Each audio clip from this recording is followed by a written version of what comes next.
Shalom saudara terkasih, sangat berbahagia dapat berjumpa dan bersekutu dengan Anda para pendengar.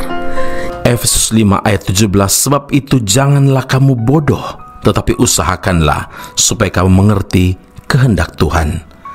Saudara yang terkasih, semua orang pasti tidak akan terima, tersinggung, jengkel, marah bila dirinya dianggap sebagai seorang yang bodoh karena merasa sangat direndahkan. Menurut pemahaman orang kebanyakan, orang yang disebut bodoh berarti tidak pintar, ber-IQ yang rendah, dan tidak mengerti apa-apa.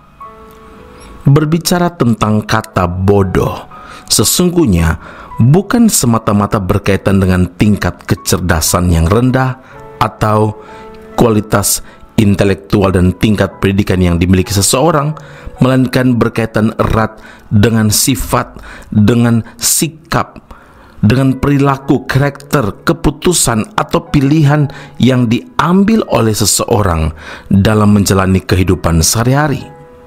Sadar atau tidak, kita sendiri sering berlaku bodoh.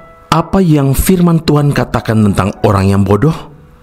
Seseorang dikatakan bodoh apabila ia hidup menjauh dari Tuhan. Padahal Tuhan sendiri sudah memperingatkan, di luar aku, kamu tidak dapat berbuat apa-apa. Hidup menjauh dari Tuhan berarti hidup mengandalkan kekuatan, mengandalkan kepintaran sendiri. Saudara, sadarilah bahwa dunia, tempat di mana kita hidup sekarang ini, adalah dunia yang dipenuhi dengan kejahatan.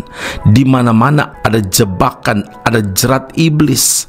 Apa yang dapat dibanggakan dari diri kita ini yang tidak lebih dari hembusan nafas. Mazmur 103 ayat 15 dan 16, seperti bunga di padang demikianlah ia berbunga. Apabila angin melintasinya, maka tidak ada lagi ia, dan tempatnya tidak mengenalnya lagi. Begitu juga dengan semua yang ada di dalam dunia ini. Dapatkah menolong dan menyelamatkan kita? Semakin kita hidup menjauh dari Tuhan, semakin mendekatkan diri kita kepada kehancuran.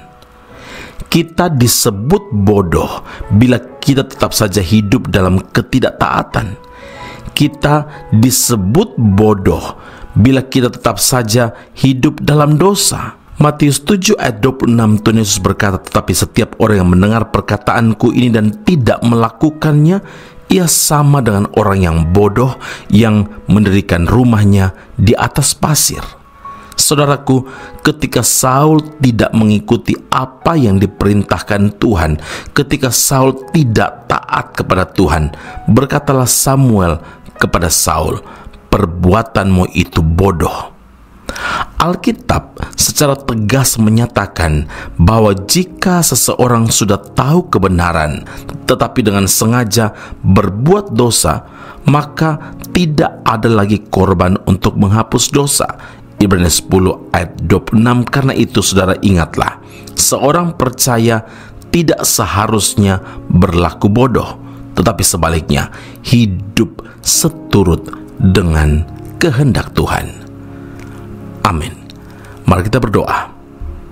Bapa Surgawi, terima kasih untuk firman Tuhan ini.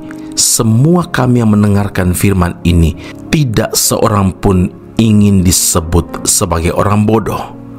Tetapi kenyataannya, seringkali kami hidup tidak melakukan apa yang menjadi perintah Tuhan. Kami tidak taat di dalam menjalani kehidupan ini. Terima kasih Tuhan untuk firman Allah yang menegur kami. Biarlah dengan kekuatan Roh Kudus kami melakukan firman-Mu.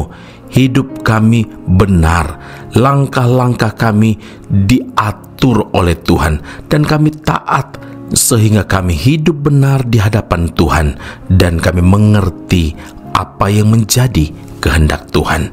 Terima kasih Bapa Surgawi. Terima kasih Tuhan Yesus, kami tetap memiliki kepercayaan, iman kami teguh dan hidup seturut dengan kehendak Tuhan. Kami tahu kami menjadi orang-orang yang berarti, orang-orang yang memuliakan nama Tuhan. Terima kasih Tuhan dan Juru Selamat yang hidup. Kami berdoa dan mengucap syukur kepada Bapa di surga. Haleluya.